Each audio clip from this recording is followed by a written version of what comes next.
Hi friends, 3 star ഫാമിലിയിലേക്ക് സ്വാഗതം. ഇന്നൊരു കുറുക്ക് കുടിക്കൽ അപാകതയാണ്. ഇന്ന് കുറുക്ക് കുടിക്കാനായിട്ട് കണ്ണമ്മോനില്ല, ലച്ചുവും തുമ്പിയേ ഉള്ളൂ. കണ്ണമ്മോൻ അവരുടെ അച്ചാടെ വീട്ടിലോട്ട് പോയേക്കുവാണ്. അപ്പോൾ ഇവർ രണ്ടാളുമാണ് ഇന്ന് കുറുക്ക് കുടിക്കാനായിട്ടിരിക്കുന്നത്. അത് ചേച്ചി കൊടുക്കുന്നുണ്ട്. അത് അവരുടെ കയ്യിലും മേത്തും തേക്കാനാണ് അവർക്ക് കുടിക്കുന്നതിനേക്കാളേറെ ഇഷ്ടം. അതുപോലെ കയ്യിലും മേത്തും എല്ലാം തേക്കുന്നുണ്ട്.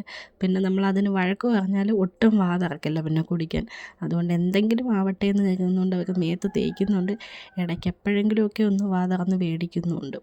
ഇവർക്ക് ഫുഡും കൊടുത്ത് ഇവരുടെ ദേഹത്താക്കുന്നത് ക്ലീനും ചെയ്തിരിക്കാൻ ഒരു ഫുൾ ഡേ എനിക്കും ചേച്ചിക്കും ഉള്ളൂ. ഇടയ്ക്കുണ്ടോ തല വെട്ടിക്കുന്നത് വേണ്ട എന്ന് പറഞ്ഞിട്ട്. ലച്ചുമോളാണ് കൂടുതലും അത് കയ്യിലെല്ലാം ആക്കി മേത്തും എല്ലാം തേച്ച് ഇരിക്കുന്നത്. ഈ വേണ്ടാന്ന് പറയാൻ ഇവർ പഠിക്കണ്ടായിരുന്നു എന്ന് ഞാൻ പലപ്പോഴും ആലോചിക്കുമായിരുന്നു. വേണ്ടാന്ന് പഠിച്ചത് തൊട്ട് ഇപ്പം എപ്പോഴും അതേ അവർക്ക് പറച്ചിലുള്ളൂ. അപ്പോൾ എൻ്റെ കുഞ്ഞു മണീസുകളെ എല്ലാവർക്കും ഇഷ്ടപ്പെടുകയാണെങ്കിൽ ഈ ചാനലൊന്ന് സപ്പോർട്ട് ചെയ്യുക, സബ്സ്ക്രൈബ് ചെയ്യുക, ഷെയർ ചെയ്യുക, ലൈക്ക് ചെയ്യുക, കമൻറ്റ് ചെയ്യുക.